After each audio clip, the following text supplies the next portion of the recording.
अस्सलाम वालेकुम प्यारे दोस्तों, की हाल चाल है। प्यारे दोस्तों, आज की वीडियो में मैं आपको किसी भी बिजली वाला जो पंखा है, इलेक्ट्रिक फ़ैन है, उसको जनाब कैपेसिटर लगाने के 3-4 तरीके बताऊंगा। और ऐसे तरीके बताऊंगा जो आप जो है ना, आपको अगर इसके बारे में बिल्कुल भी नहीं समझ तो आप वीडियो देखकर फ़ौरी तौर पर आप अपना काम कर सकते हैं।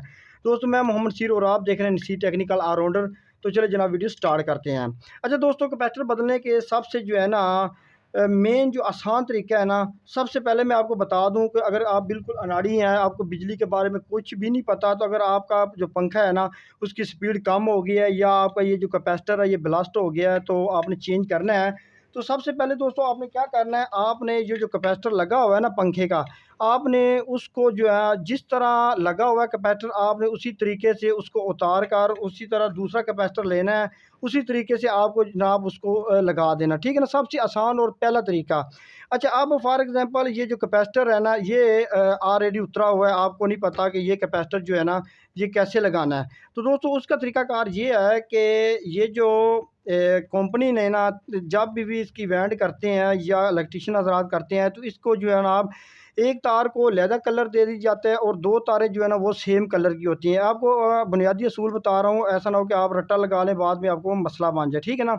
तो आपने क्या करना है, ये जो जिसका कलर बिल्कुल दूसरी दो तारों से लहदा होगा ना, वो तो आपकी हो जाएगी मेन 220 वोल्ट, ठीक है ना। जिस पर आपने 220 वोल्ट की एक तार लगा देनी। अब ये जो दो तारें बची हुई हैं ये आपकी कैपेसिटर की हैं, ठीक है ना।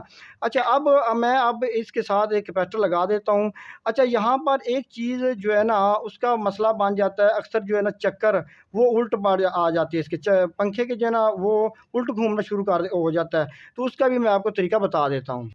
अच्छा, तो दोस्तों ये मैंने 220 वोल्ट इसको डायरेक्ट यहाँ से लगा दिए। अब ये जो 220 वोल्ट की दूसरी तार है ना, वो दोस्तों आप इन दोनों पॉइंट में से एक पे लगानी है। अच्छा, दोनों पॉइंट का मकसद ये होता है कि अगर यहाँ पे आप फॉर एग्जांपल लगाएं, तो अगर आपका जो पंखा है ना वो इस तरह उल्ट घूमे, तो इसका मतलब है कि आपका जो ये चक्कर है ना ये उल्ट हो गया है। तो आपने क्या करना है, आपने यहाँ से तार जो है ना उतार के इधर लगा देनी है। तो दोस्तों यहाँ पर मैं आपको एक बात क्लियर कर दूँ, बहुत सारे लोग ऐसे हैं जो कि पंखे की स्पीड जो है ना वो बढ़ाने के लिए ये जो कैपेसिटर लगा हुआ है ना 3.5 यूएफ का, वो वहाँ पर उसको उतार के ये जो बड़ा कैपेसिटर है ना 4.5 यूएफ का ये लगा देते हैं। तो दोस्तों इससे स्पीड तो बढ़ तो जाती है, लेकिन पंखा जो है ना वो बहुत जल्दी जलने का उसका खतरा होता है। तो इसलिए जो उसका ओरिजिनल लगा होता है ना कैपेसिटर, तो आप कोशिश किए करें वही लगा। हाँ, एक बात है कि आप अच्छी कंपनी का लगा लें, फ्यूजी कंपनी का या अंबर का या किसी भी अच्छी कंपनी का लगा लेंगे, तो वो जो है ना स्पीड बढ़ा देगा। लेकिन ये आप यूएफ बढ़ाते हैं ना, इससे आपका पंखे का नुकसान भी हो जाता है, ठीक है ना। तो दोस्तों अब मैं आपको एक तीसरा तरीका भी बता देता हूँ। अब ये मेरे पास ये पंखा खुला हुआ है, ठीक है ना।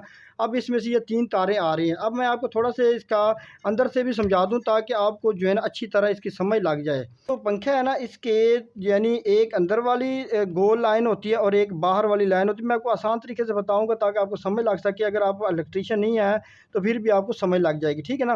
दोस्तों इसकी जो बाहर वाली जो गोल लाइन होती है ना, ये दोस्तों इसकी होती है रनिंग की, और ये जो अंदर वाली लाइन होती है ये गोल इसका होता है ना सेट, ये होते हैं जनाब स्टार्टिंग के, ठीक है ना।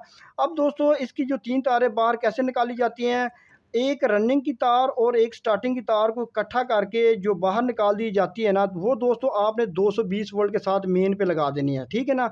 अब एक तार रनिंग की और एक स्टार्टिंग की वो लहदा आपने निकालनी है दोस्तों, उन्हीं दो के साथ आपने कैपेसिटर लगाना है। ये आपको मेन असूल का पता होना चाहिए। ऐसा ना हो कि बाद जो है ना लोग वैसे रट्टा लगाते रहते हैं कि यहाँ पे लगा के चेक कर लेते थे शायद यहाँ पे चल जाए। ऐसे नहीं करना, आपने अपने असूल समझना है, ठीक है ना। रनिंग और स्टार्टिंग की जो मुश्तरका तार होगी वो आपकी 220 वोल्ट मेन पे चली जाएगी, वहाँ पर आपने 220 वोल्ट मेन लगाना है। और एक स्टार्टिंग की तार जो बाहर जा रही है और एक जो रनिंग की तार बाहर जा रही है, ये दोस्तों इनके दरमियान है आपने कैपेसिटर लगा देना है। अब आगे मैंने आपको बता दिया कि अगर चक्कर उल्ट हो जाए तो आपने कैपेसिटर जो है ना 220 वोल्ट वो आपने यहाँ से जो है ना चेंज करके चेक कर लेना कि आपके चक्कर जो है ना फ़ौरी तौर पर पंखे के बिल्कुल सेट हो जाएँगे, ठीक है दोस्तों। ये वो मुख्तसर सा आसान सा तरीका बताया था। मैंने कहा चलो कोई भी बंदा जो है ना वीडियो देखकर ये काम कर लेगा तो उसके पैसे की बचत होगी और मैकेनिक को उसको भी इलेक्ट्रीशियन को बुलाने की भी बिल्कुल ज़रूरत नहीं होगी। दोस्तों मज़ीद भी इंशाल्लाह वीडियो बनाऊँगा, उम्मीद आपको अच्छी लगे। अगर अच्छी लगे दोस्तों में शेयर करो और हमारे चैनल को करें सब्सक्राइब और मुझे दीजिए इजाज़त। अल्लाह हाफ़िज़।